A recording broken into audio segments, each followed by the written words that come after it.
Na sua estante, audiolivros em português. Livro Nem Te Conto, autora Emily Henry. Capítulo 13.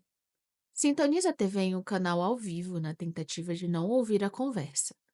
Mas as tábuas do piso rangem enquanto Miles anda de um lado para o outro no quarto dele, e o murmúrio indistinto de sua voz me faz notar um tom muito semelhante à frustração. Pelo menos a versão desencanada de Miles de frustração. Então, uma frase menos indistinta. Não, não. Quer dizer, é óbvio que eu quero que você venha. É só que. Uma pausa. Merda, Júlia, diz ele.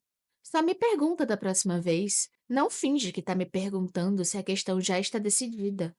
Depois de um instante, ele abre a porta do quarto. Tá certo. A gente se vê então. Outra pausa. Também te amo. Ele respira fundo e sai para o corredor, parecendo exausto. Tá tudo bem? Coloco a TV no mudo. Mais um programa sobre um casal perfeito procurando uma casa em um subúrbio qualquer, com um orçamento de 4 trilhões de dólares. Miles joga o celular na poltrona e esfrega o rosto com as duas mãos. A minha irmã às vezes é meio impulsiva. Endireita o corpo no sofá e puxa uma almofada para o colo. Tá tudo bem com ela? Ele se senta, deixando meio metro entre nós no sofá, e diz com um suspiro. Ela está no aeroporto, em Traverse City, o aeroporto mais próximo de nós. O quê? Pergunto. Por quê? Miles afunda o rosto nas mãos, massageando a pele por um instante, antes de encontrar meus olhos. Ela. Ele solta uma mistura de risada com um suspiro. Sei lá. A Júlia disse que está aqui para me ajudar a tirar tudo isso da cabeça. Bom, esse é um lembrete nítido do estado das coisas. O maxilar e a testa dele ficam tensos. Mas tem mais alguma coisa acontecendo. A Júlia é espontânea, mas ela não iria espontaneamente atravessar fronteiras de avião sem avisar antes. Miles resmunga e massageia os olhos de novo.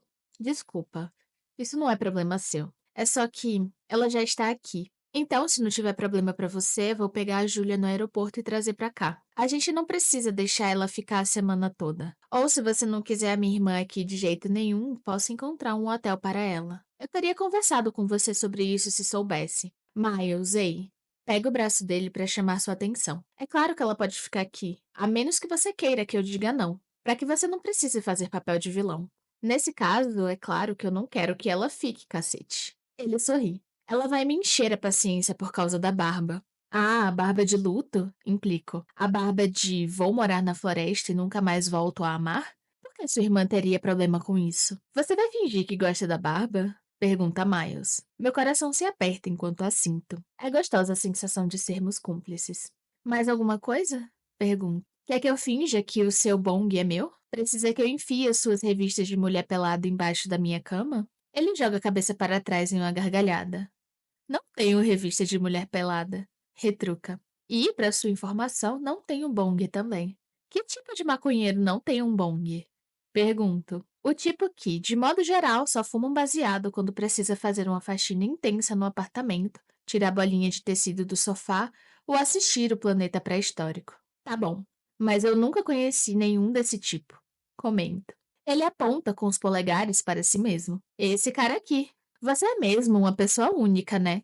Digo. Eu estava tentando fazer piada, mas o rosto de Miles se suaviza e ele segura minhas mãos entre as dele e desliza os polegares sobre os meus, o que provoca uma descarga de desejo pelo meu corpo. Se a Júlia for demais e você quiser que eu coloque ela pra fora daqui, é só dizer a palavra mágica, fala ele. Estou com a garganta muito seca. E qual seria a palavra mágica? Ryan Reynolds, sugere Miles. Minha risada quebra parte da tensão crescente. São duas palavras. E também é bem fácil de surgir em qualquer conversa. Tudo bem. Então é só gritar chega, bem alto. Aí eu uso as pistas do contexto para entender. Por que você está tão preocupado com isso? Pergunto. Bom, em primeiro lugar, a Júlia tem 23 anos. Você está me chamando de velha? Estou te chamando de uma mulher de 33. Seu grosso. Retruco. A Júlia é incrível, garante Miles. Mas é a típica irmã caçula. Ela vai ficar completamente à vontade aqui. Se você perceber que a sua escova de dente sumiu, é melhor presumir o pior e comprar uma nova. Não consigo nem começar a imaginar o que é o pior nesse cenário. Seja qual for, é ruim, diz ele. Digamos que é melhor não deixar no banheiro nada que você seja muito apegada. Nossos olhares se encontram por um momento longo demais. Então, começa a dizer ao mesmo tempo em que Miles fala. É melhor a gente não. Ele ri. Meu estômago parece um daqueles brinquedos que guardam água dentro, em que o glitter e a água se agitam furiosamente quando os sacudimos. Tenho certeza de que meu rosto está vermelho. Pode falar, digo. Ele esfrega a lateral da cabeça com a palma da mão. Aquilo foi uma péssima ideia, certo? Miles está me olhando com atenção, como se a pergunta não fosse retórica. Quer dizer, nós dois acabamos de sair de términos traumáticos. Esse é um bom argumento. Não estou 100% dona de mim no momento. Não costumo fazer coisas com a qual estávamos fazendo, mas a Daphne, que eu sempre fui, a mulher prática e determinada, não me colocou exatamente no caminho do sucesso. Por alguns minutos eu só quis dar uma oportunidade à Daphne divertida e relaxada. Essa Daphne não assumiu o controle nem quando eu tinha 21 anos e precisava tomar conta da sede nas festas de fraternidade e puxá-la para dentro de um arbusto qualquer quando a polícia chegava para acabar com a farra. Nunca fui aquela que estava só se divertindo. Eu era que antecipava as consequências. Não que eu quisesse voltar a ter 21, mas a minha vida toda desmoronou. E eu venho experimentando coisas novas. E o que acabou de acontecer foi novo e divertido. Miles ainda está me olhando, atento, como se estivesse tomando uma decisão. Sinto a coragem aumentar, as palavras subirem pela garganta. No momento em que estou prestes a dizer que não acho que foi um erro, ou que, mesmo que tenha sido, talvez eu esteja disposta a dar um tempo de só tomar decisões sensatas, ele deixa escapar um suspiro pesado e continua. A gente mora junto. Se as coisas ficarem esquisitas, toda a efervescência que eu vinha sentindo no peito se transforma em chumbo. Se as coisas ficassem esquisitas, ele iria precisar de outra pessoa para dividir o apartamento. E eu iria precisar de um novo lugar para morar. Por mais que eu esteja pronta para ir embora do Michigan, vou continuar aqui até a maratona de leitura e não posso pôr tudo a perder antes disso. Para ser sincero, ele continua. Não costumo ser o cara que pensa muito antes de fazer as coisas, mas eu gosto de você de verdade. E a última coisa que quero neste momento é ferrar com a nossa amizade. Ou magoar você. Que timing perfeito para minha crise de identidade. Ele quer ter a atitude mais sensata e eu quero transar com ele sem pensar no amanhã. Eu também gosto de você de verdade, digo a Miles. Diante do sorrisinho constrangido, pigarrei e acrescento. Você é um amigo querido. Também não quero estragar as coisas. Essa parte, pelo menos, ainda é verdade. Só queria que pudéssemos não estragar as coisas na cama juntos. Então, diz ele, o sorriso agora entre arrependido e sem graça. Amigos? Pigarreio de novo. É claro. Ele se levanta e o sorriso se alarga um pouco. E você vai me dar cobertura com a Júlia sobre a barba? É para isso que servem os amigos. Respondo impassível. O sorriso se abre de vez. Quer ir até o aeroporto comigo? Não. Vai só você. Pra ter um tempo sozinho com a sua irmã. Enquanto eu arrumo as coisas por aqui. Abaixo os olhos, mas logo volto a erguê-los para encontrar o olhar de Miles. O rosto ruborizado. Que foi? Pergunta ele. Nada, é só que. Seu zíper ainda está aberto. Ah, merda. Diz Miles, tranquilo, e fecha o zíper sem um pingo de vergonha. Infelizmente, acho até isso sexy pra caramba. Esqueci mais alguma coisa? Pergunta ele, abrindo os braços nas laterais do corpo. Ele parece exatamente o que é. Um homem em quem eu estava me esfregando agora mesmo. Tá tudo certo. Falo em um tom exageradamente animado. Ele sorri, faz o último carinho no meu queixo, então se vira e sai sem olhar para trás. Quando eu era criança, minha mãe era uma anfitriã incrível. Não sei como ela dava conta. Trabalhando em tempo integral, mas de algum modo a casa estava limpa quando precisava estar. A geladeira e a despensa estocadas com coisas boas. Batatas chips e cereais com marcas conhecidas, cookies de marcas desconhecidas que eram ainda melhores que as originais. Ela pedia pizza para o jantar e, de manhã, servia salada de frutas e ovos mexidos, uma de suas poucas especialidades. Antes da nossa primeira mudança, ela, meu pai e eu morávamos em uma casa pequena de 2 quartos e um banheiro. A tela da nossa TV antiquada mostrava barras coloridas que distorciam a imagem até a gente bater na lateral dela. Mas a nossa mobília era absurdamente confortável e a casa estava sempre cheirando a manjericão e limão. Quando meu pai saiu de casa, minha mãe não tinha condições de pagar o aluguel sozinha. Por isso, nos mudamos para um apartamento de um quarto no outro extremo da cidade. Ficava no quarto andar. Tinha um piso coberto por um carpete marrom e paredes que pareciam ocas. O grande atrativo desse lugar era uma varandinha minúscula com a vista para o lago artificial de águas marrons e para outras varandas idênticas. Ainda assim, durante todo o ensino fundamental, aquele apartamento era o lugar onde minhas amigas queriam se reunir para passar a noite. Então, entrei no ensino médio e minha mãe foi promovida de caixa em uma filial local para trabalhar no setor administrativo do banco, a 1 hora e 20 minutos de distância. Nos 2 primeiros meses, ela me levava de carro para visitar minha amiga Lauren nos fins de semana, ou a mãe da Lauren a trazia para se encontrar com a gente na sexta-noite e nós a deixávamos em casa no domingo. Mas as viagens de um lugar para o outro, os telefonemas, as mensagens foram rareando conforme Lauren se ambientava na nova turma e eu fazia amizades com algumas meninas da comissão do anuário do colégio na minha. Então nos mudamos para St. Louis, para que minha mãe ajudasse a abrir uma filial do banco ali. Correu tudo tão bem que a designaram para fazer o mesmo no leste da Pensilvânia, um ano mais tarde. No penúltimo ano da escola, nos mudamos mais 2 vezes. Primeiro para a Carolina do Norte, depois para um subúrbio nos arredores de Alexandria. Os apartamentos foram ficando mais bonitos, as paredes grossas o bastante para não permitir que a gente ouvisse os vizinhos brigando ou se pegando. Os tetos eram lisos em vez de pipocados, com árvores no pátio e cercas de madeira, onde antes tinham cascalho e cercas de arame. Minha mãe começou a estudar para se tornar analista de crédito e, com os estudos somados ao trabalho, os cuidados da casa acabaram sobre minha responsabilidade. Naquela época, nós quase nunca recebíamos pessoas em casa. Minha mãe não tinha tempo para a vida social e eu havia basicamente desistido de fazer amigos. Já não via mais por que me dar o trabalho. Nenhuma daquelas amizades durava além da mudança seguinte. Um ano mais tarde, fui para a universidade em Columbus, onde conheci Sadie.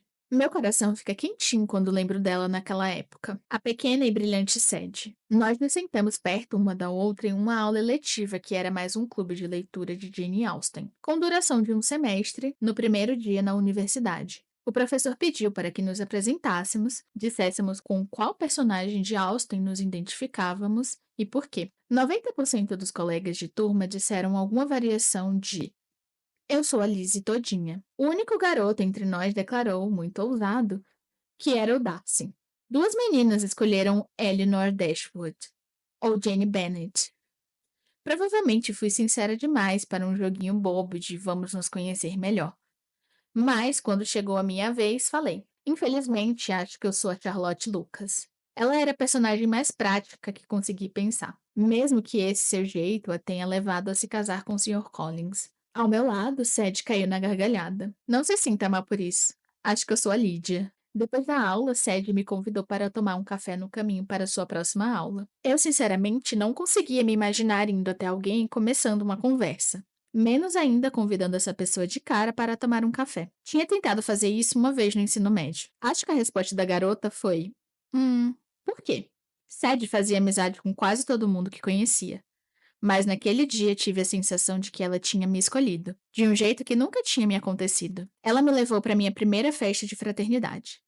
Eu a levei ao Sillar Cinema, uma sala de exibição bem pequena, no porão de uma livraria, que minha mãe e eu tínhamos descoberto durante nossa visita ao campus no ano anterior. Sadie conseguia que a gente entrasse nos bares apesar de não termos idade para beber. E eu a arrastei para um sarau de poesia no quintal de uma casa, onde um cara de quem eu gostava fez uma homenagem tão horrível ao uivo, de Allen Ginsberg, que aquilo acabou com qualquer atração minha por ele. Sempre brincávamos que Sadie teria se dado bem como uma dama do período regencial britânico, porque ela sabia bordar e tricotar, tinha postura de bailarina e falava espanhol e francês fluentemente.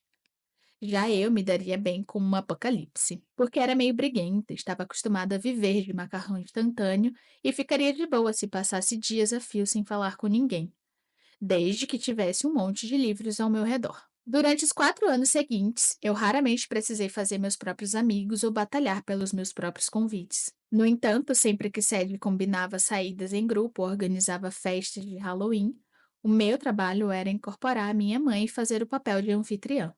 Assim, no instante em que Miles sai para pegar Julia no aeroporto, A memória muscular assume o controle com força total. Arrumo a cozinha, varro as migalhas para um canto e passo aspirador em tudo. Pego 2 velas no meu quarto e acendo. Então abro as janelas para arejar a casa.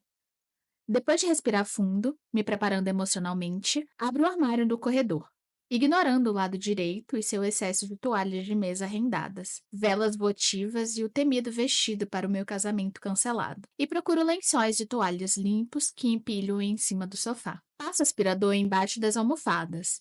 Limpo a pia do banheiro e coloco a louça na lavadora. Me ocorre então que temos muito pouca comida.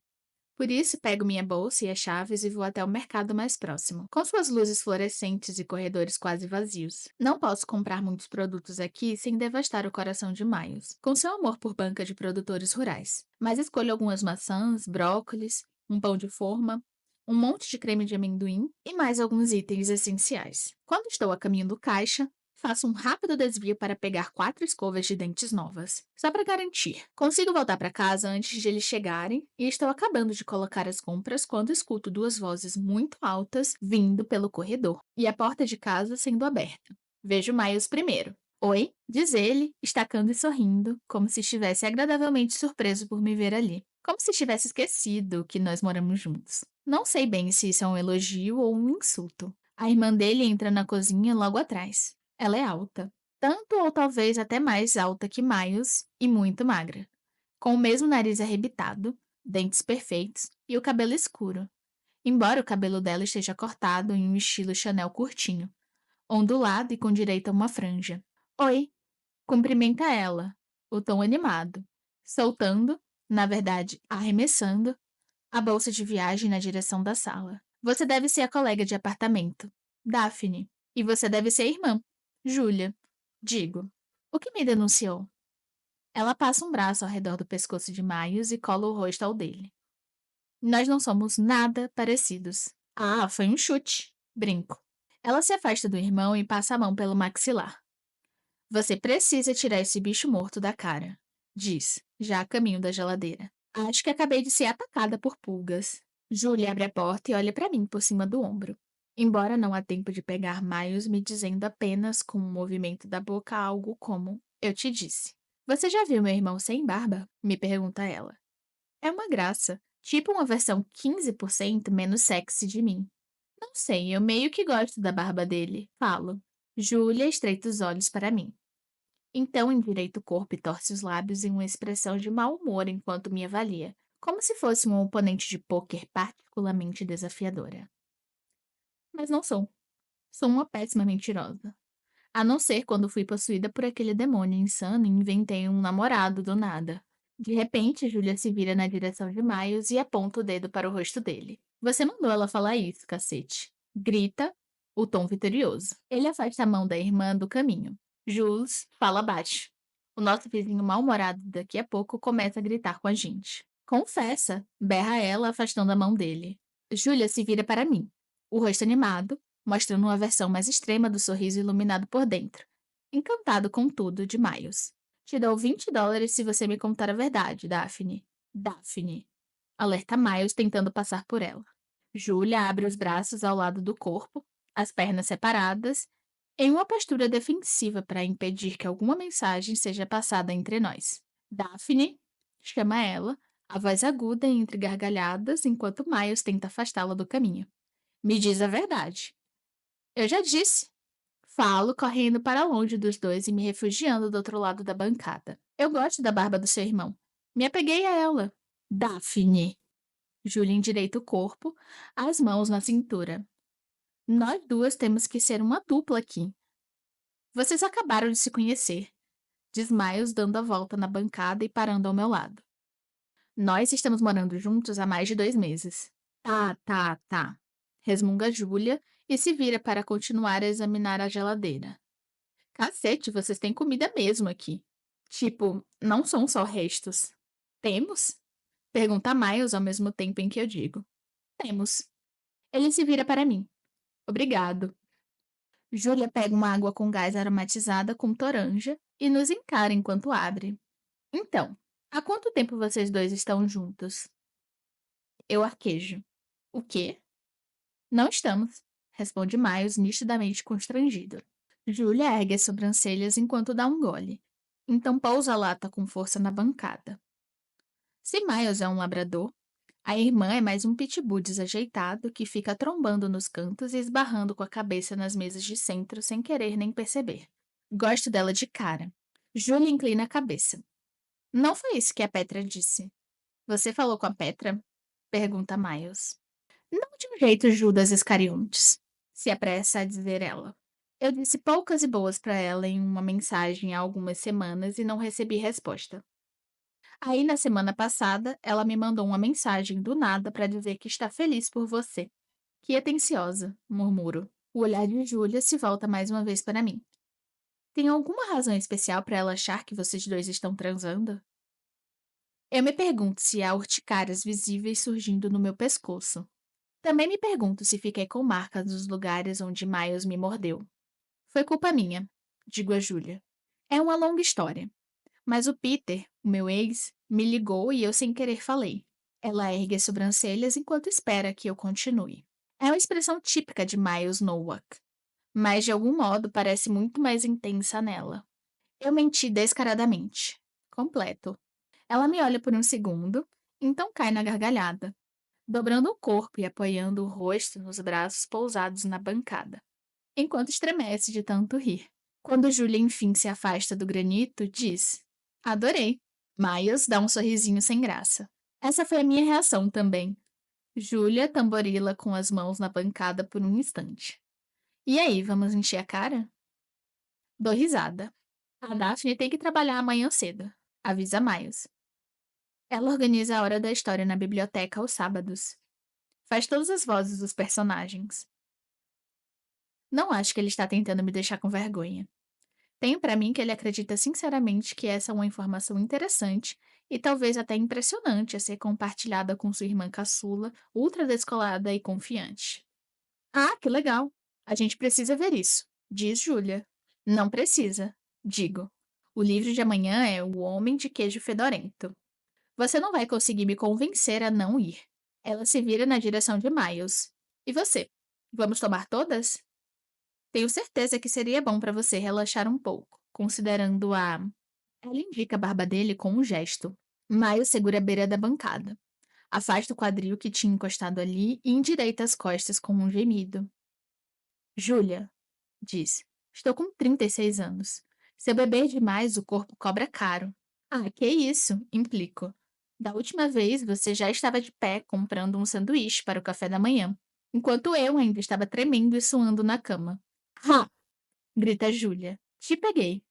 Eu consigo dar conta muito de vez em quando, confirma ele.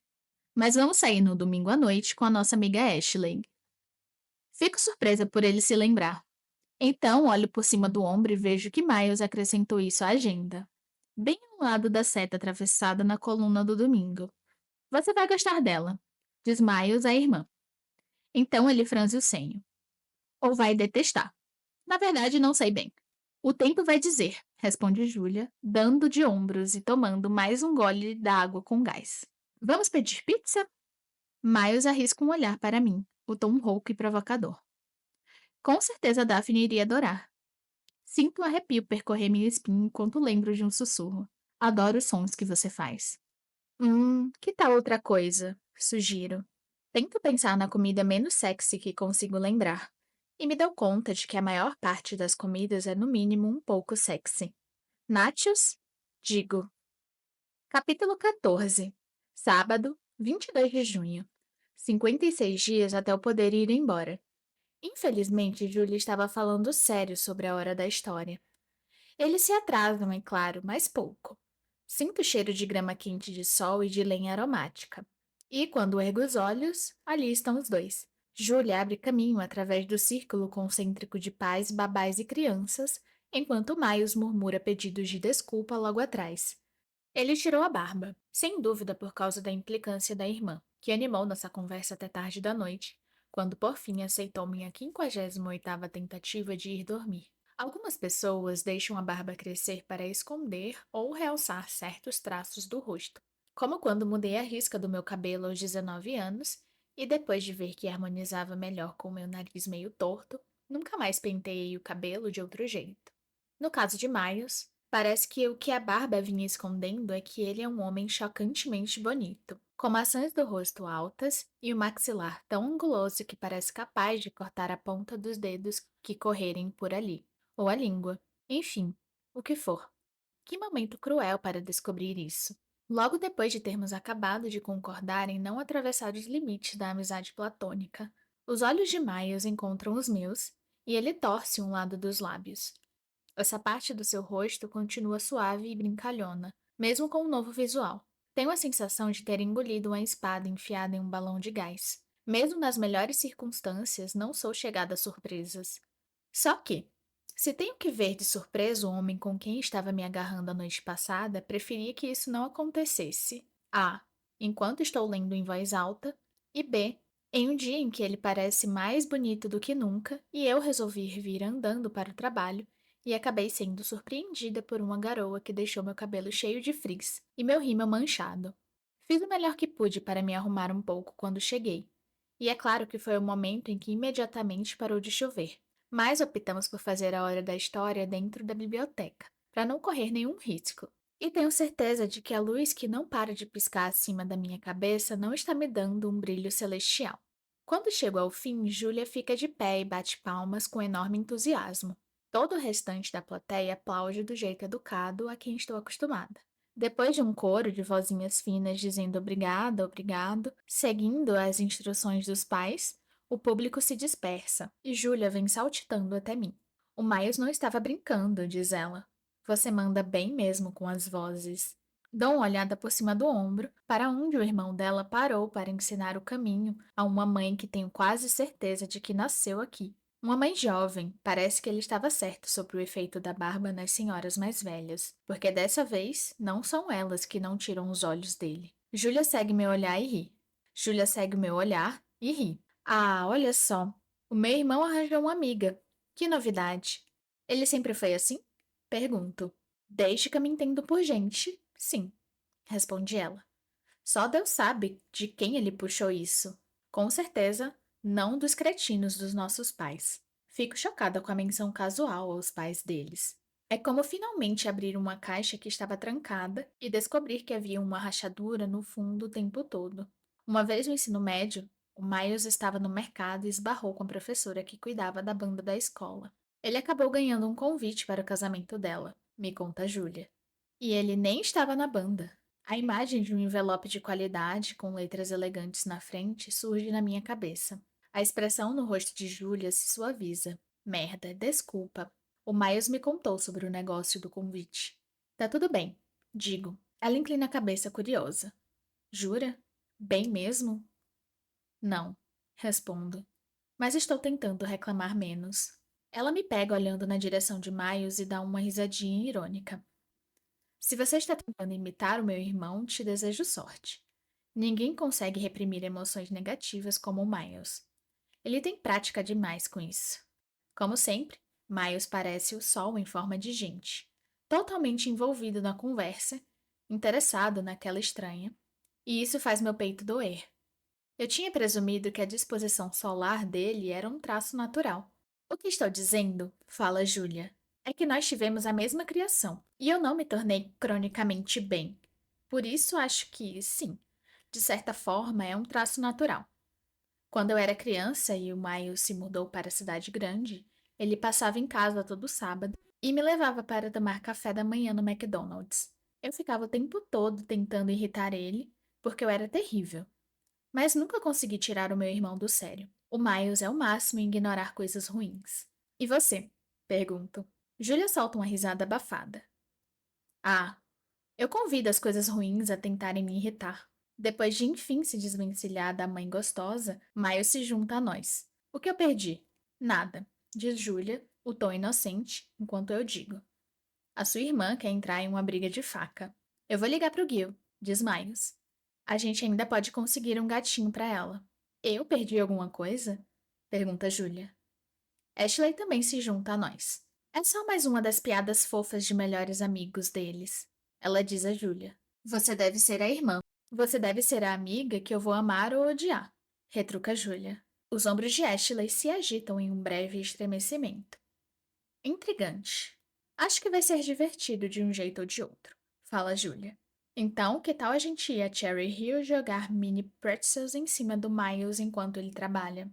Nós não servimos pretzels, diz Miles, o tom claramente ofendido.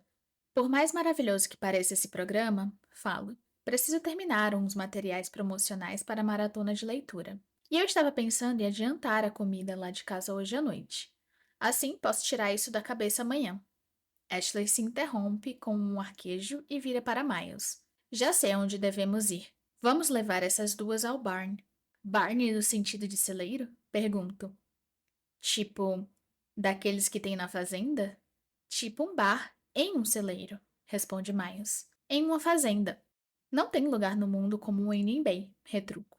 O barn tem cabras, informa Ashley, já se afastando de nós para ajudar um casal de clientes a encerrar o que precisam, antes de fecharmos. Você vai amar. O telefone de Julia apita e ela verifica. Você não devia estar no trabalho às 15 para as 5? Pergunta Miles. Merda. Ele se adianta em direção à porta, com Julia ainda digitando uma mensagem enquanto se apressa a segui-lo. Então, Miles olha por cima do ombro e fala: O sol nasce antes das 6. Esteja pronta às 5:30. 5, retruco. Você vai também, Julia? Às 5 da manhã? Pergunta ela, bem-humorada. Prefiro comer papel alumínio. Mas divirtam-se vocês dois. Saio do meu quarto na ponta dos pés às 4:58 da manhã, com as sandálias na mão e passo em silêncio por Júlia, que está roncando no sofá. Acendo a luz embaixo da prateleira do micro-ondas e tomo um copo d'água enquanto espero Miles sair do quarto dele. 5 da manhã chega e passa. Então, 5:05. 5:11. Estou tentando não ser irracionalmente rabugenta, mas está cedo pra cacete mesmo pra mim. E se tem uma coisa que eu detesto de verdade é esperar pelas pessoas. Dezenas de lembranças desagradáveis circulam pela minha mente, como um vídeo de piores momentos, e estou cansada demais para conseguir afastá-las da maneira adequada. Assim, enquanto bocejo com tanta força que meu maxilar estala, também estou de volta ao primeiro apartamento de que morei com minha mãe sem meu pai, esperando diante da janela da frente, erguendo os olhos toda vez que um carro velho passa na rua, ou esperando no meio-fio coberto de neve na frente da escola, quando eu ainda estava no ensino fundamental, arrastando as botas no chão enlameado, dizendo a mim mesma que se eu contar até 100 meu pai vai aparecer, e que, se isso não acontecer, vai ser quando eu chegar a 250. Conto e espero até minha mãe parar o carro, agitada e ainda com os sapatos de salto que usa no trabalho, se desculpando em nome dele através da janela do carro. Desculpa, desculpa. Acho que ele teve um imprevisto. Esperando na frente da caixa do correio por cartões de aniversário que não chegam. Esperando por um telefonema no Natal. Esperando, esperando. Esperando por alguém que quase nunca aparece.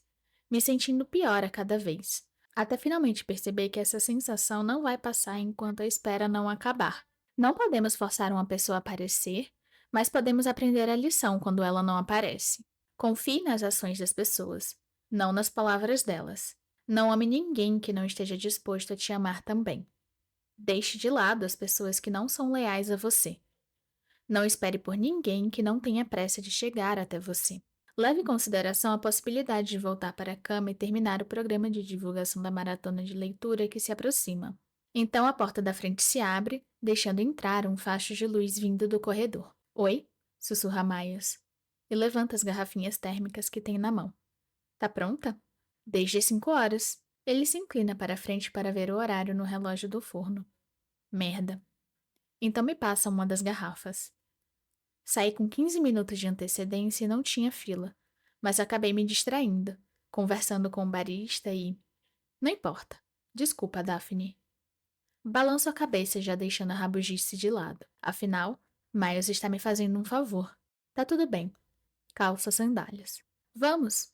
Está mais frio do lado de fora que no apartamento, e o ar gelado deixa meus braços e pernas arrepiados. Quase posso sentir os pelos crescendo na minha perna e me pergunto por que me dei o trabalho de me depilar ontem. Porque você está afim do seu colega de apartamento, diz minha vozinha interna tentando ser útil, e quer que ele olhe, toque e provavelmente até lamba as suas pernas.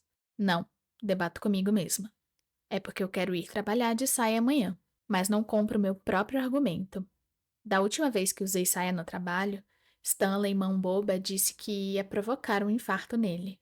A bainha chegava até o meio das minhas panturrilhas. Por sorte, Ashley estava passando no balcão da recepção naquele exato momento e determinou uma suspensão de 3 meses para Stanley. Estou tão cansada que estaria disposta a tomar combustível de avião misturado com expresso. Mas, para minha surpresa, quando dou um gole na garrafa que Miles me entregou, sinto um sabor doce e cremoso com um toque de especiarias. É chai, observo. Ele abre a porta do carro e entra. Achei que era isso que você ia querer. Entro também. Não, é isso mesmo. É só que. Obrigada. De nada. Miles gira a chave na ignição, o motor resmunga, mas o carro não liga. Ele precisa tentar mais 2 vezes até pegar. Então seguimos pela nossa rua silenciosa. A cidade adormecida ainda escura, preta e azulada como um hematoma. No lugar onde se alugam caiaques, já há outro casal esperando. Os dois loiros, mais comicamente desproporcionais em altura. E a julgar pelo volume alto e animado da conversa que a mulher está mantendo com o homem de olhar sonolento, esse é o primeiro encontro deles, que talvez, de algum modo, já seja também uma viagem de final de semana? A mulher mantém um fluxo contínuo de perguntas que o homem rebate com agilidade sobre os empregos um do outro, finanças e administração de parque temático, respectivamente. E os animais de estimação um do outro, 3 gatas e 2 pastores alemães. Desde o guichê de registro durante o trajeto de van e até o lugar onde estão os caiaques. Sem combinarmos, tanto Miles quanto eu ficamos para trás e deixamos os dois embarcarem em seus caiaques, fingindo que estamos ocupados guardando nossas coisas nas bolsas impermeáveis que nos deram e vestindo o colete salva-vidas, até o casal estar bem longe.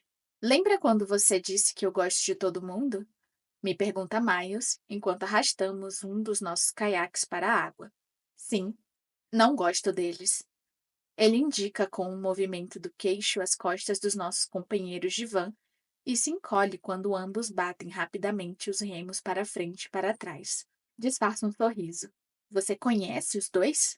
Depois daquela viagem de 7 horas de van, conheço o suficiente, diz Miles. Não consigo conter uma risadinha. Levamos 6 minutos para chegar aqui. Eles são meus inimigos. Ele firma o caiaque e faz sinal para que eu entre. Então, se eu quiser continuar nas suas boas graças, tenho que lembrar de não tomar 25 comprimidos de estimulante antes das 6 da manhã. Bom saber. Nem ter 3 gatas e batizar todas de a deusa, acrescenta Miles. É mesmo? Na verdade, foi isso que eu mais gostei do Kate. A minha parte favorita foi quando a Gladys teve aquele ataque de tosse e não conseguiu falar por, sei lá, 11 segundos. É divertido ver você resmungando, digo a ele. Enquanto entro no caiaque e me deixo cair no assento molhado e escorregadio. Aproveita, retruca Miles. Nunca mais quero acordar cedo desse jeito. Detesto admitir, mas a Petra tinha razão. Eu me debruço por cima da lateral do meu caiaque e jogo água nele, fazendo-o arregalar os olhos. Que é isso? É o imposto Petra, digo. Se falar o nome dela de novo, vou chamar a Gladys e o Kate de volta aqui e transformar este momento em uma caravana de caiaques. Tudo bem, concorda Miles enquanto sobe de novo para a margem para colocar o próprio caiaque no lago. Mas se você mencionar o Peter, eu te jogo na água. Quem? Pergunto, o tom inocente. A verdade é que, depois de 5 minutos longe da margem, Peter ocupou um camarote na minha mente, porque meus braços e ombros já estão ardendo de exaustão. E Miles só consegue dar 2 remadas antes de ser obrigado a parar e esperar que eu o alcance. O horizonte escuro acabou de começar a se suavizar, e a luz parece vazar para a água. E já estou certa de que isso aqui foi um grande erro. Tínhamos planejado fazer uma volta de uns 10 quilômetros ao redor de uma pequena ilha na Bahia, onde os moradores mais aventureiros da região, pessoas como Miles e Petra, imagino, gostam de acampar. No meio da Bahia, como estamos, não há correnteza ou ondas a vencer, não como haveria no lago propriamente dito. Mas ainda assim estou lamentavelmente despreparada no quesito condicionamento físico. Pode ir na frente, digo para Miles. Ele ri. E por que eu faria isso? Porque eu tenho quase certeza que, na verdade, o meu caiaque está indo para trás. É água, argumenta ele, em todas as direções. Não precisamos estar em nenhum lugar específico. A menos que você estivesse falando sério em relação a ficar perto do Kate e da Gladys. Não tenho nem a intenção nem a capacidade emocional de fazer isso. Retruco. Então vamos relaxar. Sem pressa. Bom, se essa sua disposição mudar, fique à vontade para me largar para trás. Sim, Daphne.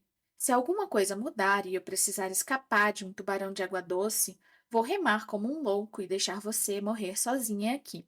Tem tubarão no lago mesmo? Indago. Tô ofendido de você sequer perguntar isso. Acho que alguém precisa defender a honra do Lago Michigan. E por que não eu, né? Concorda Miles. Continuamos a remar lentamente, lado a lado, e o sol que se ergue aos poucos pinta tudo de rosa e dourado. Eu sei que é clichê, comenta ele depois de um instante. Mas estar na água sempre me dá a sensação que imagino que ir a uma igreja provoque em algumas pessoas. Entendo o que você quer dizer. Aqui a gente é pequeno e não tem mais ninguém ao redor. Mas não nos sentimos solitários. É como se a gente estivesse conectado a tudo e a todos. Exato, concorda Miles. E a gente lembra de se deixar maravilhar com as coisas. É muito fácil esquecer como o planeta é incrível. Olho de relance para ele. Acho você muito bom em se deixar maravilhar com o cotidiano. Às vezes, desmaios e completa. Você também. Dou uma risadinha sarcástica. Meu estilo é mais de uma pessimista mal-humorada. E nós dois sabemos disso. Você geme toda vez que come, lembra ele. Não acho que seja tão pessimista quanto você acha que é. Fico ruborizada e, com cuidado, guio a conversa para outro rumo. Acho que quando eu era criança, a biblioteca era o que me deixava maravilhada. Eu nunca me sentia solitária ali. Era como se eu estivesse conectada com todo mundo. Para ser sincera, acho que também me fazia sentir conectada com o meu pai. Aqui está. Uma verdade terrivelmente embaraçosa jogada bem no meio de uma conversa. Um fato que nunca admiti em voz alta. Talvez seja uma simplificação excessiva, mas é a verdade. É por causa dele que eu amo bibliotecas. Ele lê muito? Deduz Miles. Dou uma risadinha. Não. É que o meu pai nunca planejava as visitas dele com antecedência. E também nunca tinha dinheiro. Então ele chegava de repente na cidade e me levava para a biblioteca, para dar uma olhada em uns livros, fazer algumas atividades ou o que fosse. Assim, quando eu era pequena, associava mesmo bibliotecas a ele.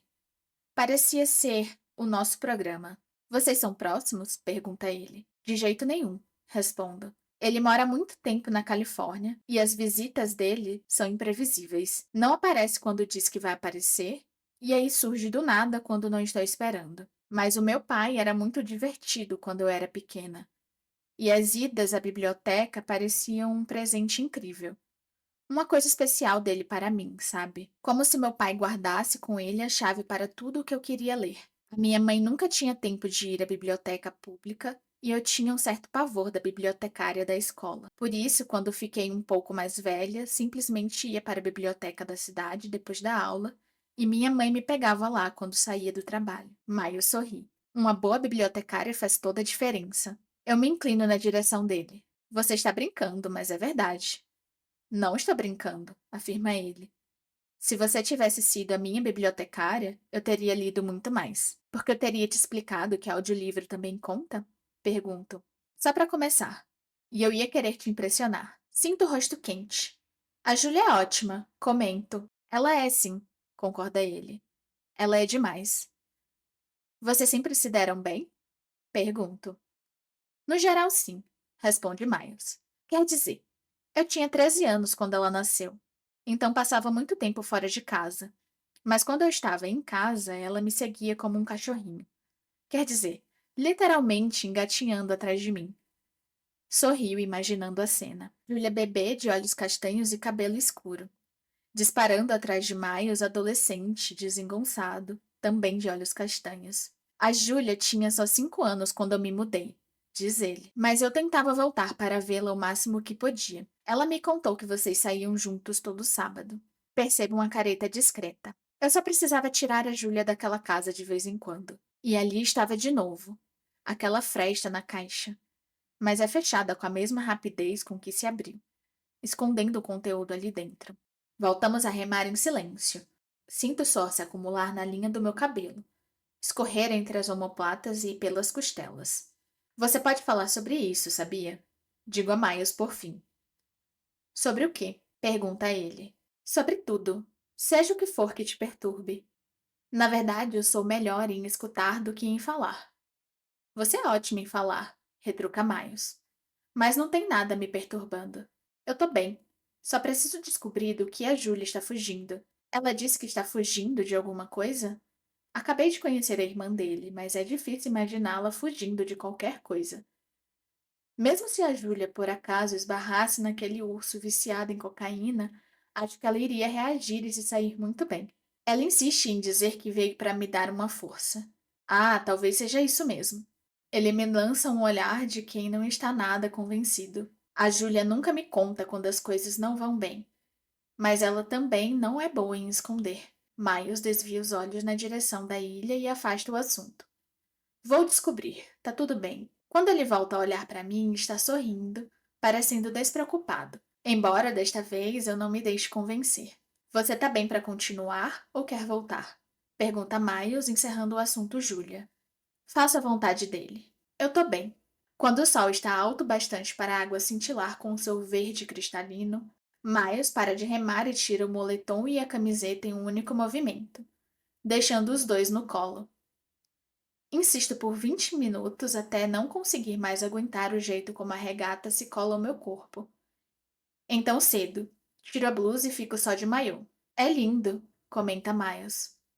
Olho na direção dele enquanto volto a vestir o colete salva-vidas.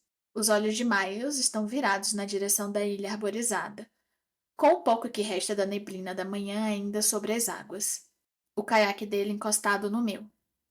É, digo por algum motivo, sentindo a necessidade de sussurrar. Ele se vira para mim. Obrigado por vir comigo. Obrigada por me convidar. Ele ergue o queixo, os lábios se curvando em um sorriso provocador. Mesmo que você esteja detestando, eu não estou detestando, afirmo. Miles não parece convencido. Na verdade, eu acho que estou gostando, falo. Só não sou boa nisso, e me estressa pensar que eu estou fazendo outra pessoa me esperar. Por quê? Pergunta ele. Encolho os ombros. Não sei. Mas eu não me importo, garante Miles. Isso é o que você está dizendo, retruco. Não estou treinando para as Olimpíadas, Daphne. Por que isso importaria? Quando a gente tentava fazer caminhadas juntos, eu ficava sem fôlego. E o Peter. Só percebo o meu erro tarde demais. Miles provavelmente não teria reparado se não fosse pelo modo como interrompo a frase de repente. Ele dá um sorrisinho enquanto estende a mão para o meu caiaque. Balanço a cabeça, mas ele não se detém. Não! Digo com um gritinho agudo enquanto ele me empurra para um lado. Eu não falei. Você falou com todas as letras, argumenta ele.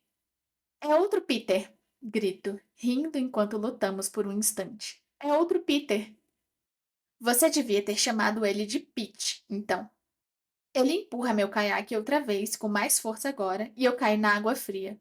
Afundo por um segundo, até o colete salva-vidas me erguer acima da superfície. Tá de brincadeira? Digo com a voz aguda enquanto nado na direção dele e seguro a lateral do seu caiaque. Eu não quebrei a regra, argumenta Miles. Você me jogou no lago.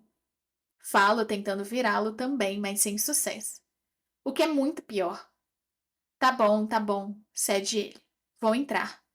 Mas no instante em que diz isso, ele pega o remo e começa a deslizá-lo pela água tentando escapar. Agarro a lateral do caiaque dele e puxo com a maior força possível. Leva alguns segundos, mas acabo conseguindo. Miles cai no lago. Ele sobe à superfície, encharcado e cuspindo água. O cabelo para trás, colado à cabeça. Os olhos estreitados para se proteger do sol. Você nem perguntou se eu sabia nadar. Reclama ele, fingindo estar chateado. Eu teria te salvado, garanto. Você? Eu sou, sei lá, uns 20 quilos mais pesado que você. Antes de mais nada, digo. Com certeza não é. E eu estou com um colete salva-vidas. Nós teríamos ficado bem. Miles nada na minha direção e passa um braço ao redor das minhas costas. E meu estômago dá um pulo quando sinto a pele dele colada à minha, seu peso puxando nós dois para baixo. enquanto meu coração parece prestes a sair pela garganta. Você não dá conta, Daphne, diz ele junto ao meu ouvido enquanto começamos a afundar. Eu me viro para encará-lo e me afasto antes que alguma coisa me faça ficar exatamente onde estou. Eu sabia que você nadava, Miles. Como? Pergunta ele. Em primeiro lugar, tudo em você diz isso.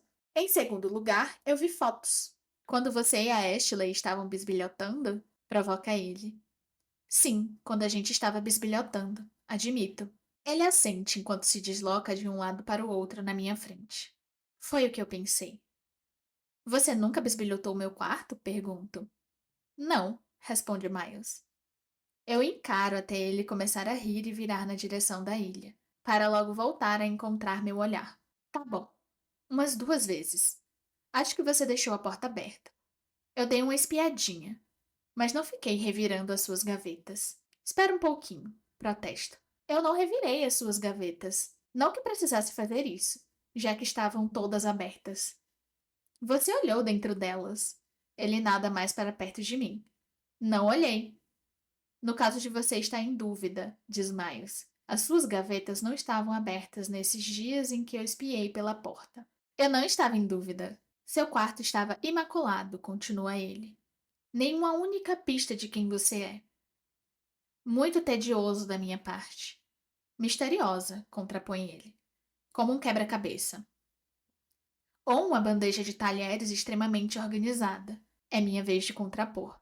Embaixo d'água, nossas panturrilhas roçam uma contra a outra, fazendo a descarga elétrica subir pela minha coxa até a barriga. O mesmo vale para o jeito como você se veste. Como uma bandeja de talheres muito bem organizada, ele balança a cabeça. Nossas pernas se roçam de novo, um pouco mais alto desta vez. Como um segredo. Uma descarga poderosa de tensão agora. Para disfarçar, digo, como se eu estivesse escondendo 2 braços a mais. Acho que eu já teria reparado nisso, diz Miles. Nossas mãos se tocam embaixo d'água. Na segunda vez, nossos dedos se entrelaçam brevemente antes de nos afastarmos. Eu nado de costas, me afastando dele, o rosto virado na direção do sol. Quando minha pulsação se acalma, pergunto: Vamos remar mais um pouco? Se você quiser, diz ele. Desvia os olhos para a extensão cintilante de água azul turquesa, na direção da margem da ilha. Não é tão longe quanto eu pensei. Parece possível, agora, que a gente consiga chegar até lá. Eu quero, respondo. Capítulo 15. Amei, declaro. Eu te disse. Ashley passa agitada por mim, na direção do pátio iluminado por luzinhas cintilantes do barn, que agora eu sei que é escrito dessa forma estilizada. Barn. Brincando com as palavras bar e celeiro. Meu cabelo ainda está molhado do banho pós-caiaque. Meus ombros doem no ponto em que as alças do vestido roçam a pele queimada de sol. E os músculos dos meus braços parecem gelatina misturada com concreto molhado. Miles e eu nem conseguimos chegar à ilha, menos ainda contorná-la, antes que eu me visse obrigada a aceitar que não conseguiria continuar. Foi naquele momento também que me dei conta do meu maior erro do dia. Eu não guardei nenhuma energia para remar de volta até a praia. Tivemos que parar a cada poucas remadas para eu recuperar a força, enquanto Miles remava para frente e para trás em um zigue-zague louco. Vai demorar algum tempo para eu voltar a andar de caiaque, seja antes do nascer do sol ou não. Até agora, o Barney faz muito mais o meu estilo. Julia e Miles estão saindo com dificuldade do carrinho de Ashley para o estacionamento gramado. Ai meu Deus, um food truck de tacos! Diz Julia, já se apressando para alcançar Ashley, que continua na direção do pátio. À direita do food truck estão montadas uma pista de dança e um palco, onde uma banda cover brada The Boys of Summer. À direita do palco há um enorme celeiro pintado de vermelho de portas escancaradas, com gente entrando e saindo, segurando drinks servidos no pote de vidro e garrafas de cerveja. Também há um bar parcialmente coberto e lotado, se projetando da lateral do celeiro. Amei este lugar. Muito mais do que já amei alguns namorados. Anuncia Júlia, se virando para nós enquanto Miles fecha a porta do carro. Isso é só uma prova da nossa dificuldade com vínculos emocionais, me diz ele. Ah, é? Eu me viro para encará-lo. Vocês compartilham essa dificuldade? Bom saber. A Júlia já dispensou um cara porque ele achava que Mamma Mia 2 era melhor que o primeiro, conta Miles. Uau, uma fã radical. Comento. Ela não viu nenhum dos 2 filmes. Só achou que ter uma opinião tão convicta sobre o tema era um sinal de alerta. A infame risadinha esquisita escapa de mim. E o sorriso dele é tão afetuoso que eu adoraria poder me enrolar neste gesto, como se fosse uma manta. Bom, pelo menos ela e a nossa Ashley, que odeia o Fish, vão ter alguma coisa em comum. Elas provavelmente vão nos dispensar até o fim da noite, concorda ele. Nossos olhos se encontram. Meu sangue parece cantar nas veias. Meu corpo se aquece com sensações fantasmas. Lembranças de 2 noites atrás. Ele roça a ponta dos dedos no meu ombro vermelho de sol. Está ardendo? Pergunta em um murmúrio. Um pouco, admito. Mas é bem feito para mim por tentar bancar a garota descolada e cabeça fresca que não precisa besuntar cada centímetro do corpo com filtro solar a cada meia hora. Paramos de andar. Mal estamos ao alcance das luzinhas piscantes do barn. Julie e Ashley já se perderam no meio da multidão. Essa garota pode ser descolada e cabeça fresca agora, diz ele, mas vai ficar menos despreocupada quando tiver que fazer visitas semanais ao dermatologista. Não. Garotas descoladas e cabeça fresca nunca encaram as consequências da própria espontaneidade. É assim que elas conseguem continuar a ser descoladas e cabeça fresca. São geneticamente predispostas a serem saudáveis. Não têm alergia à urtiga nem a frutos do mar. Nunca têm enxaqueca, mesmo que durmam só 3 horas em uma barraca gelada e jamais sofrem queimaduras de sol. Murmura Miles. Que foi? Pergunta e vejo Julia na fila do food truck acenando para que a gente vá até lá. Acabei de me dar conta de que sou uma garota descolada e cabeça fresca, diz ele. Começo a caminhar na direção de Julie e Ashley, rumo à segurança de alguns escudos protetores, e digo por cima do ombro. Eu poderia ter te falado isso. Nós 4 comemos tacos de peixe frito em uma das mesas de madeira montadas diante do food truck.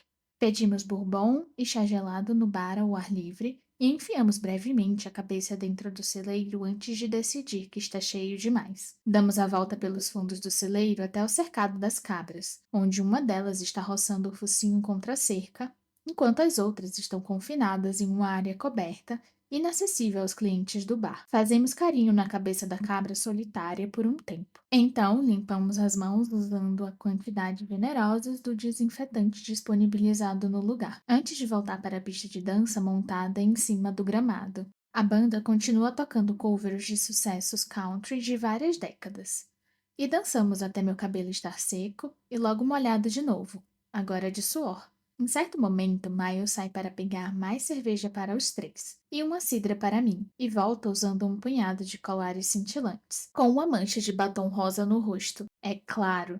Grita Julia acima da música, sem parar de dançar em momento nenhum, e nem perto de ficar ofegante. Ah, os 23 anos. Ela vira a cabeça na direção de Miles. Sai para comprar cerveja, volta com um chupão. Acho que ela deve estar falando de maneira figurada, mas isso não me impede de examinar o pescoço de Miles enquanto ele distribui as bebidas. Quando já entregou todas, ele coloca um dos colares cintilantes ao redor do pescoço de Ashley, depois dá um para Julia, que ela ajusta para que fique menor e possa ser usado como tiara. Então, Miles coloca os 2 últimos ao redor do meu pescoço. Obrigada! Grito. A banda acabou de começar um cover de Crimson and Clover, e metade da plateia está cantando bêbada ao nosso redor. O prazer foi meu, diz ele. Estou vendo que foi. Dou um peteleco de leve no rosto dele, logo abaixo da mancha de batom. Torço para ter soado simpática e brincalhona como pretendi, e não morrendo de ciúme. Teve a ver com a gincana de uma despedida de solteira, explica ele. Pode limpar para mim? Passo os dedos pela umidade na garrafa de cerveja dele, então limpo a mancha em sua pele. A gente não pode te levar a lugar nenhum. Miles se inclina para perto de mim para que eu consiga ouvi-lo. Se eu estivesse de barba, grita. Isso não teria acontecido. Você podia estar usando a máscara do pânico e isso ainda teria acontecido. Retruco.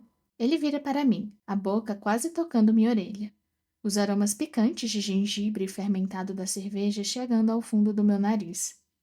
Está com ciúme? Provoca. Eu me ergo na ponta dos pés, apoiando a mão em seu ombro. Alegrinho o suficiente para entrar na brincadeira, mas não bêbada a ponto de ser honesta. Só acho que seria legal conquistar meus próprios colares cintilantes de vez em quando. Ele toca minha cintura. Sinto o corpo todo quente, da cabeça aos pés. Me inclino automaticamente na direção desse toque e Miles curva os dedos ao redor do meu quadril, enquanto abaixa a cabeça mais uma vez. A turma da despedida de solteira ainda está perto do bar. Vai ser um prazer te apresentar a elas. E perder essa música? Nem por todos os colares cintilantes do mundo. Eu me viro para ele e meu coração dispara no peito quando vejo o modo como seus olhos escuros se dilatam, como os cantos da sua boca se inclinam em um sorriso irônico. Quando fixo os olhos na boca de Miles, esqueço o que estávamos falando. Engulo um nó na garganta e toco o seu maxilar já áspero da barba por fazer. A barba está quase de volta. Ele passa a mão de leve ao redor do meu pulso e sinto uma descarga elétrica correr da sua pele para a minha. A Petra também detestava. Desmaios, a voz, um zumbido que mal consigo ouvir com a música. Meu estômago afunda um pouco. Eu não detesto, digo. Comecei a gostar bastante até. O sorriso dele fica um pouco mais largo, e seu polegar acaricia a lateral do meu pulso. Então devo continuar com ela? Pigarreio para conseguir falar. Você que sabe. Estou perguntando para você. Ele devolve o sorriso ligeiramente malicioso, os olhos escuros e intensos o bastante para me manterem paralisada no lugar. O momento parece um fôlego preso, uma bolha de sabão, algo que não pode durar, que vai ser interrompido de um jeito ou de outro. E é o que acontece. A música termina e Júlia dispara na nossa direção. A franja colada na testa e o rímel borrado ao redor dos olhos. Quem quer um shot? Pergunta ela. E Miles se afasta de mim. Eu pego, oferece ele, e se enfia no meio da multidão, lançando um último olhar sobre o ombro, com uma expressão inebriada que me faz sentir um presente de Natal que ele está a uma noite de desembrulhar. Você e o Miles estão transando? Pergunta Ashley diante do food truck de Baobab, o pão cozido no vapor típico da culinária chinesa, na sua pausa para o almoço, na segunda-feira. Acabei de tomar um gole de limonada e estava esticando a mão para pegar a senha no caixa. E mal consigo desviar o rosto antes de engasgar e cuspir o suco. Ashley, repreendo, afastando-a do balcão. Que foi? Aquele cara tem, sei lá, uns 60 anos. Acho que não vamos conseguir surpreender o homem com uma pergunta dessas. Ela acrescenta então com um tom pensativo. A menos, é claro, que ele também esteja transando com o Miles. Eu não estou transando com o Miles, digo a ela. Sei, tudo bem. Devo ter interpretado errado os sinais. Seu tom deixa bem claro que ela não acredita. O vendedor chama nossa senha e pegamos a comida no balcão. Então, vamos até as mesas de piquenique na colina gramada com a vista para a praia pública. Uma vez, admito, rolou um lance entre a gente. Uma vez. Um sorriso se abre nos lábios pintados de rosa. Eu sabia. Me conta tudo. Não tem nada para contar. Foi tão ruim assim? Não, respondo. Um pouco enfática demais. Ao ver o sorriso presunçoso dela, acrescento. Só estou dizendo que não sei bem como aconteceu. Bom, você ainda sabe mais do que não sei nem o que aconteceu. A gente ficou só se pegando, se agarrando por um tempo. Conto. Em que contexto? Em casa, explico. A gente estava vendo um filme e, sei lá, simplesmente aconteceu. O que vocês estavam assistindo? Pergunta ela. Isso importa? Me ajuda a visualizar a cena, diz Ashley. Fala sério, Daphne. Você nunca teve uma amiga íntima? A última conversa que tive com Sadie volta à minha mente como fumaça cáustica. Mas, de um jeito estranho, também sinto um frio agradável no estômago diante da dica de Ashley de que é isso que estamos nos tornando. Amigas íntimas. Não, já faz um tempo que não tenho, confesso. Ela segura meu cotovelo. Você sabe que a minha vida social também não está exatamente transbordante no momento. Só estou querendo dizer que é para ser divertido relembrar dessas coisas, não embaraçoso. Este é um espaço seguro, livre de julgamentos. Estamos a 20 metros da biblioteca. Pelo amor de Deus. Ontem eu tive que pedir para um cara parar de guiar pombos para dentro com uma trilha de migalhas de pão. De novo? Não foi o Larry, diz ela. Outro cara. Bom, eu não tive que atrair o Miles com migalhas de pão, brinco. Isso é sempre um bom sinal. A gente estava vendo Velozes e Furiosos. Conto. Qual deles? Pergunta ela na mesma hora. Sinceramente, não sei dizer. Um que tem o Vin Diesel. Qualquer um ficaria excitado, comenta Ashley. E aí, foi esquisito? Não. Foi. Abaixa a voz, com medo de que o atendente do food truck decida se inclinar para a frente. Estranhamente bom. E o que tem de estranho nisso? Pergunta ela. O Miles é um tesão. É estranho porque fazia, sei lá, 5 anos que eu não beijava ninguém além do Peter. E não achei que quando finalmente fizesse isso seria com o ex-namorado da atual noiva do meu ex-noivo. Quando você coloca a situação desse jeito, de qualquer modo, nós dois concordamos que foi um grande erro. Digo, é mesmo? Por quê? Encolho os ombros. Ah, por todos os motivos concebíveis. Nós moramos juntos. Os dois acabaram de sair de relacionamentos longos. Ashley revira os olhos. Você não precisa mergulhar em nada sério. Eu terminei com o meu processo de divórcio faz 1 ano e ainda não consegui passar do segundo encontro com ninguém. Não, eu sei disso. Falo. Não poderia mesmo ser sério, já que. Ela ergue uma das sobrancelhas. Já que. Solta um suspiro. Não ia contar a ninguém da biblioteca até as coisas estarem mais definidas. Mas Ashley agora é minha amiga.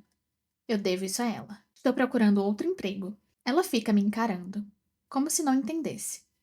Você é obcecada pelo seu trabalho. Às vezes te pega encarando as planilhas como se fossem bilhetes de loteria premiados. Peraí, isso já é exagero. Argumento. Mas sim, eu adoro meu trabalho.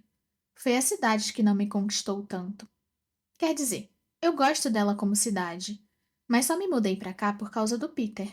Não sei se consigo continuar aqui. Desculpa não ter te falado antes. Ashley balança a cabeça e abaixa o baobã que tem na mão. Escuta, eu te entendo. Nós somos adultas. Temos que fazer o que for melhor pra gente. Vai ser uma merda pra mim, mas eu entendo. Obrigada, Ash. De verdade. Ela encolhe os ombros, pega de novo o baobã e dá uma grande mordida. Então diz com a boca cheia: Agora, se você não vai ficar por aqui e não quer nada sério, então realmente não entendo qual é o problema de ter alguma coisa com o Miles. A questão é que ele disse que aquilo não devia acontecer de novo. Murmura ela. O quê? Pergunto ligeiramente em pânico na mesma hora. Nada, garante Ashley. Só fico surpresa de ouvir isso. Senti um clima entre vocês ontem à noite. Acho que o Miles poderia estar sozinho em um quarto com um saco de papel e ainda assim rolaria um clima, falo. Mas, para ser sincera, fico feliz por outra pessoa também ter percebido. Não foi só uma fantasia da minha cabeça. Afaste isso da mente. Com ou sem clima, o principal continua como antes. Não vou ter um caso de uma noite com meu colega de apartamento. Posso perguntar? Eu me interrompo, tentando decidir como fazer a pergunta. É cedo demais para eu perguntar o que aconteceu entre você e o Duque? Bom, como você acabou de me contar sobre sua pegação clandestina com um colega de apartamento, diz ela, dando mais uma grande mordida no baobã. Acho que fomos oficialmente promovidas de amigas de trabalho para amigas de verdade. Meu coração se aperta ao pensar nisso. Gostaria de ter me esforçado para conhecer Ashley melhor há mais tempo, mesmo antes do fim do meu noivado. Teria sido legal ter uma amiga como ela. O Duque foi meu namorado de escola, começa Ashley. E para um instante para mastigar. Nós terminamos quando entramos na faculdade. Aí acabamos voltando para cá e nos esbarramos na Associação Cristã de Moços. E nos reconectamos no carro dele, no estacionamento. Como eu te contei. Entendi. 9 meses depois nasceu o Mulder, continua ela. E o Duque foi incrível durante a gravidez. A gente não estava junto para valer, mas ele estava presente o tempo todo. E depois acho que estávamos só embriagados com a perfeição do nosso bebezinho. Por isso, quando o Duque disse que queria casar comigo, eu só falei: Ah, claro, vamos lá. A gente já era uma família, sabe? Ashley faz uma pausa, mas logo volta a falar. E por, sei lá, 5 anos as coisas foram boas. Então o Mulder começou no jardim de infância e eu passei a trabalhar em tempo integral da biblioteca. O Mulder começou a fazer karatê, ginástica, o Duque se juntou a um time amador de hóquei e. Ela encolhe os ombros. Não sei. A gente ainda se dava bem, mas tudo no nosso relacionamento girava ao redor do nosso filho. Até os outros casais com quem a gente saía. Todos eles tinham filhos na idade do Mulder. Era assim que a gente escolhia os nossos amigos. Era assim que a gente escolhia os programas para assistir. A gente só conversava sobre o Mulder. E conforme o nosso filho foi ficando mais ocupado, o relacionamento entre o Duque e eu simplesmente parou de parecer suficiente para mim. Outra pausa. A gente tentou sair só nós dois algumas noites e isso ajudou. Ter um tempo só pra gente. Mas alguma coisa ainda não funcionava. Era como se a gente já tivesse chegado à nossa versão final. Tipo, eu sugeria da gente fazer uma aula de culinária e o Duque dizia: "A gente não gosta de cozinhar". E eu falava: "E se a gente se mudasse para Portugal?" E ele: "A gente não tem emprego em Portugal." Hum, não sei se eu deveria dizer isso, mas as respostas dele me parecem sensatas. Ah, totalmente, concorda ela. Mas o problema era que a conversa terminava aí, toda vez. Não havia um. E se a gente visitasse Portugal no verão? Não havia nenhum. Por que você de repente quer se mudar para Portugal? E por que você queria? Pergunto. Eu não queria, diz ela, como se fosse óbvio. Só queria me sentir menos acomodada. Dou uma risadinha irônica. A gente devia ter trocado de vida. Ashley balança a cabeça. Uma coisa é desejar estabilidade e segurança, isso é ótimo. Mas acomodação? Simplesmente decidir que você já sabe tudo o que gosta e de que não gosta no planeta inteiro, tudo em que você é boa, todos os amigos que você vai fazer, toda a comida que vai comer? O cara não me deixava nem pintar o nosso quarto. Eu queria conhecer partes diferentes do Duque e queria descobrir novas partes de mim mesma. Por isso pedi a ele para fazer terapia de casal comigo. E funcionou? Pergunto. Ela sorri, mas por algum motivo é o primeiro relance de tristeza que vejo em seu rosto. Para mim funcionou, mas ele não ia exceções. O Duque estava disposto a ser bom para mim, mas não estava disposto a ser melhor. Aguentei o máximo de tempo que consegui. Então, um dia acordei e não aguentei mais. E falei isso para ele. E uma parte de mim ainda esperava que o Duque finalmente entendesse, que dissesse que ia fazer terapia, que ia tentar. Mas ele não fez isso. Que merda, digo.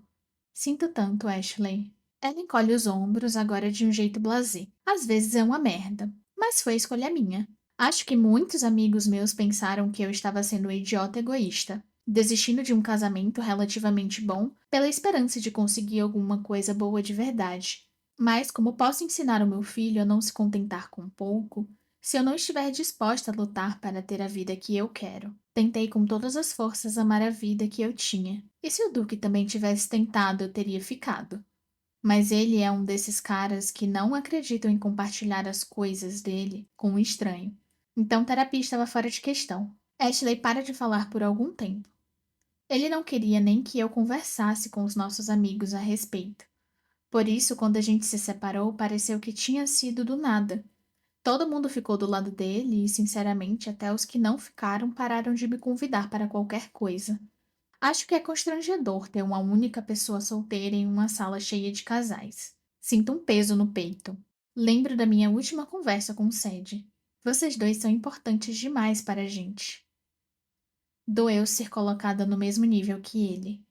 Mas o que doeu de verdade foi que eu não acreditei nisso. Se nós fôssemos mesmo tão importantes para ela e Cooper, Sed não teria me ligado em algum momento nos últimos 2 meses e meio? Ela não me quer mais. Não eu estando sozinha. Meu Deus. Ashley balança a cabeça.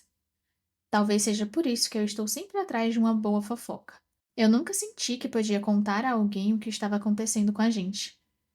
Caramba, acho que eu tive uma revelação, Vincent. Sem falar que agora você sabe o meu sobrenome todo. Aponto. Tá vendo? Ela dá outra mordida. Oficialmente amigas.